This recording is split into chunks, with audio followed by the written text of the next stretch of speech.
Next up is Karlyn Coleman. Karlyn Coleman is a winner of the Loft Mentor Series in Fiction. Her work has been published in Paper Darts, McSweeney's Internet Tendencies, Writer's Block, and Canvas.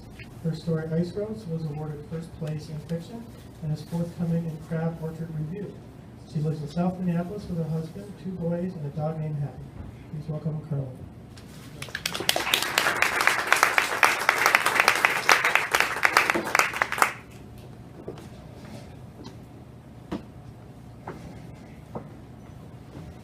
I have this other essay, and it was called Bad Hockey Mom, and it was published online, but it doesn't exist anymore. So I kind of wanted to read that.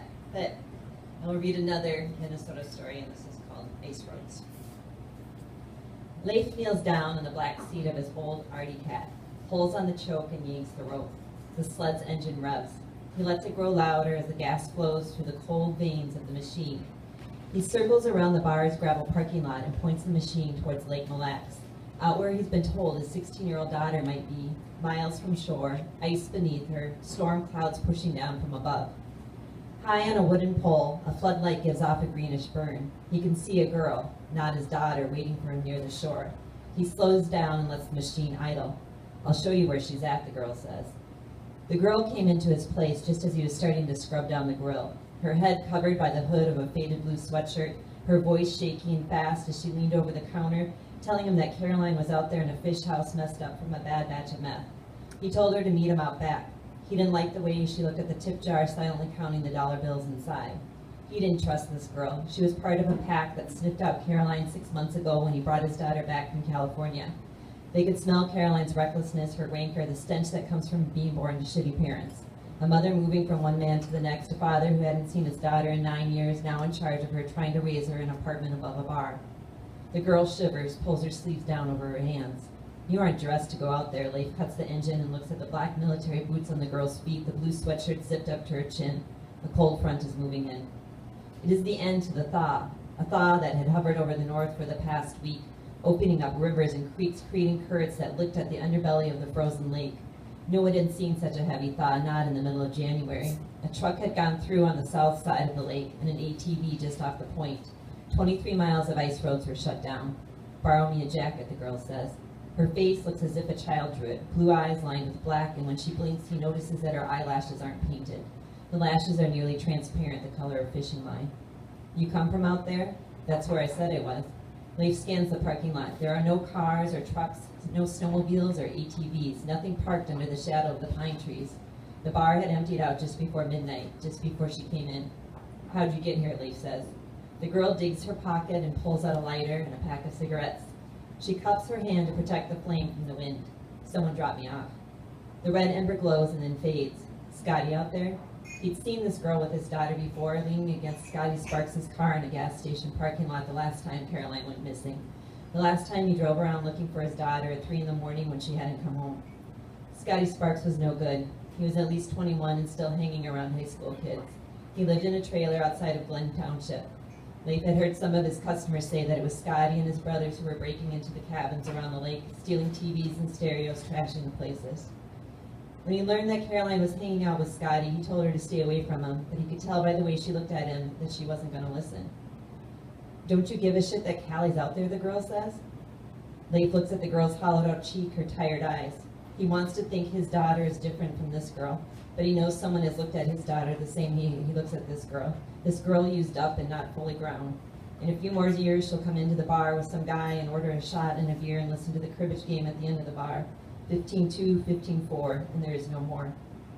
Leif walks down to the edge of the lake. The ice has pulled away. Water is flowing underneath. He doesn't believe his daughter would go out there. "Caroline's afraid of the ice," he says to the girl, "fell through a spearing hole when she was 5.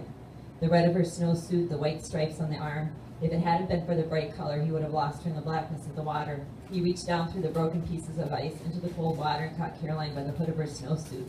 But even though he pulled her up, even though Caroline was gasping for air, shaking from the cold and fear, he remembers holding her up by the shoulders, pushing her up against the gray sky and yelling, didn't I tell you not to run so far ahead?" "Callie's not afraid of anything," the girl sits down on the snowmobile and then laughs as if to say, "You'd piss yourself knowing some of the things she's done." Leif looks at this girl and knows she's right. He doesn't know his daughter, not like he should. He never fought for custody when her mother left 10 years ago. He never chased after them when they left for California. He came home from the Gulf War with desert sand scratching against his brain. He couldn't love them the right way. Not then, so he let them go, sending checks to San Diego, Santa Cruz, Milpasa, Half Moon Bay.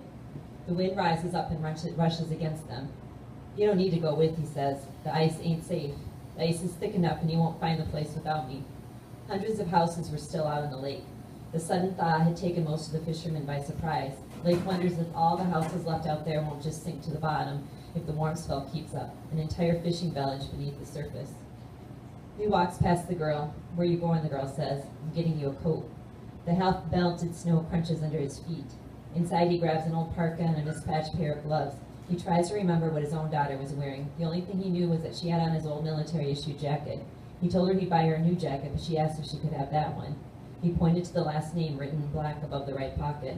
Your name's on it, he said.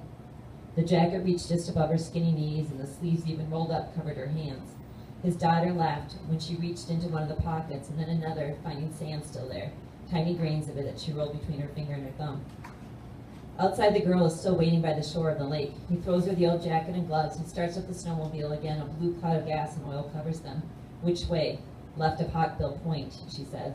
The machine jerks forward. She grabs hold of his waist. In one moment, the tread is on the snow, then on the exposed rock near the shore, then breaking through the thin shore ice, water spraying up behind him.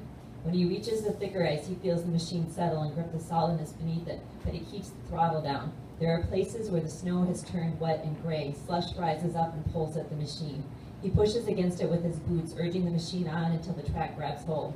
The girl doesn't say anything. She holds on to him. Snow begins to fall. It is a hard snow. The flakes are small and compact. They bite against the skin. The girl presses her face into his shoulders. Leif wishes it was his daughter riding behind him, holding on to him. Caroline was sent to live with him after her stepfather kicked her out of the house. You have to take her, his ex-wife called. I have a new baby, a new husband, a new home. I can't lose everything again. I can't do it alone. Leif didn't recognize his daughter at the airport, but she recognized him. Daddy, she said, over here. He had walked right past her, and when he turned around, there she was, this too skinny woman in faded blue jeans and dirty dreadlocked hair. It was only her eyes that were the same, hazel eyes that looked more gold than brown or green, eyes that looked older than they should. They took I-35 over the Mississippi. You drive, he asked. No, she said. I'll teach you. He told her he'd help her buy a used car. They painted any color she wanted. He had a buddy who worked in a repair shop. Periwinkle blue, she said. You could paint it fluorescent pink, but you gotta stay clean, he said, and give up the smokes. Her mother had told him that Caroline had been caught using drugs, pot, and some prescription pills.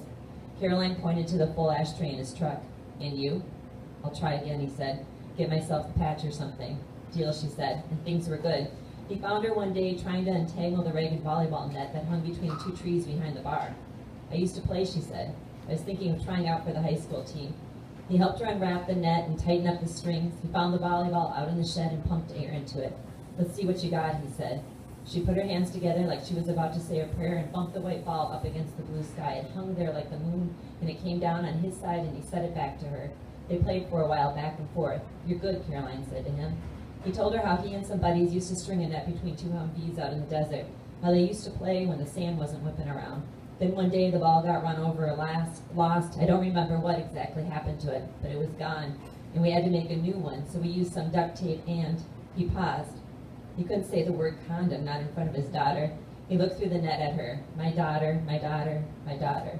He changed the story for her, told her it was a balloon they wrapped duct tape around and around, how it was lopsided but lasted for 3 months until someone sent them a new one. He fixed up the volleyball court the next day, hauled up sand from down on the beach, and spray-painted new white lines. Leif's machine jars against a piece of ice that is cracked and shifted upward. It throws him and the girl forward. He slows the machine down, keeping his eyes open for soft spots in the ice where the color has changed. Past here, the girl says as she looks over his shoulder. He stirs towards past here, farther and farther towards the middle of the lake. Snow blows across the exposed ice, slithering like lines of white snakes. It's near the point, the girl says. Soon his headlight glints off a tin roof. He feels the girl nod against his back. He kills the engine. There is only the sound of the wind. There's an ATV parked outside the fish house and light streaming out beneath the door. Who else is in there? I don't know, the girl says. I don't know who's left. He starts walking. There's a thin layer of slush around the house. When he gets close, he can hear movement inside, but he can't see through the small window. It is covered with black plastic. The boy steps out before he can reach for the door, and Leif knows it's Scotty Sparks. He is tall and lanky, dressed in a dirty t-shirt, his hair covered by a black knit cap. Caroline in there, Leif says. Caroline who, the boy says, like it's part of a joke. Heard she was out here. No one out here, just me, been midnight fishing, Scotty says and backs up into the house. His eyes are too wide, too open. They're hungry at night. Leif wants to swing the boy to the ground, but as he moves towards him, Scotty swings a hunting rifle like a bat across Leif's face, knocking the metal barrel against his jaw, the pain knocking Leif to the ground. When Leif tries to stand up, Scotty is over him, the gun pointing at his heart. Leif can see the brass casing of the bullet. Where's Caroline, Leif says. What is the combination to your safe? What's the number? Leif can taste blood in his mouth and spits it out in the snow. He looks for the girl, but she is gone. There's not more than $100 in there, Leif says, but it is more than that. He had the weekend's pull tab money in the safe, over $2,000. The fishermen couldn't go on the ice, so they hung out in the bar, pulling tabs and drinking beer. What is the combination? The boy kicks him in the side. Leif hears the snowmobile sputtering to life. Why couldn't you leave her alone? She was doing good. She was staying clean. Callie. Scotty looks at Leif and laughs. She's one messed up little girl. Leif makes a grab at the barrel of the gun. Scotty fires it off, and the bullet rips through the flesh between Leif's finger and thumb. Give me the numbers, or I'll fire this off in your face. Leif buries his hand in the snow, trying to stop the pain with the cold. Take everything, but just leave Caroline alone. Leave her. What if she doesn't want to be left? The snowmobile engine grows louder. He sees the girl coming towards him. He raises his hand up in the air so she can see the blood. Why did you shoot? She yells above the engine. You said you wouldn't shoot him. What is the combination? Scotty screams at him. 19, Leif says, wondering if he should hold on to the numbers, if that would keep him alive. Scotty adjusts the gun. 23, Leif says, the age he was when Caroline was born. What is the last number? The age I am now, Leif says. Guess my age. Guess it. He feels sick from the pain. 103, Scotty says, and bounces around like a 5-year-old child, around and around him with the gun in his hands. 110. How old are you, old man? How old? I'm not messing around anymore. Give me the number. Leif closes his eyes and thinks how he pushed his daughter into this boy's arms, this boy's trap. When she came home drunk and high a month ago, he was angry at her, so angry that he pushed her up against the bedroom wall, held her there until she started to cry, until he saw the terror in her eyes, and he let her go. I'm sorry, he told her, as she backed away from him. I'm sorry for not knowing what to do. He watched Caroline drift further and further away, out of reach. Give me the damn number, Scotty says. His finger is on the trigger. Leif wanted to protect his daughter. The enemy was this boy in front of him. The enemy was the drugs. The enemy was him. 38, Leif says. He waits for the gun to go off. Let's go, the girl says. Scotty keeps the gun pointing down at Leif. Leave him, the girl says. It will take him an hour to get back to shore.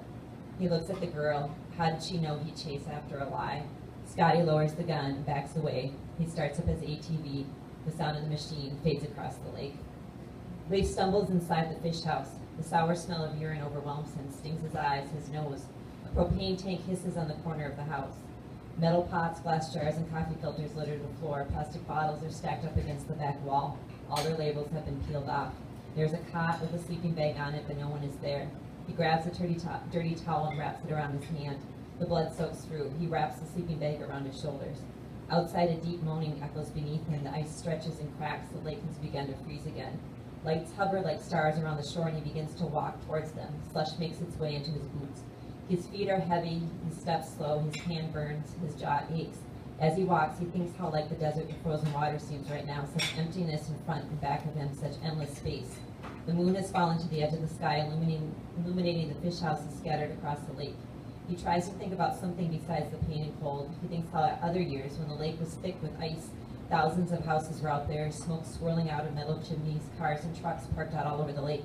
When a new customer came into the bar, somebody from the city, somebody out ice fishing for the day, he'd point to the bay window out across the frozen lake, and he'd tell them about the time his buddy Nico came to visit him with his Mexican bride, how she'd never seen snow, never seen a frozen lake. We have this too, she said, looking out the window, but near the dumps, the garbage. Leif would pause and wait for whomever was across from him to see what this beautiful dark-haired woman saw.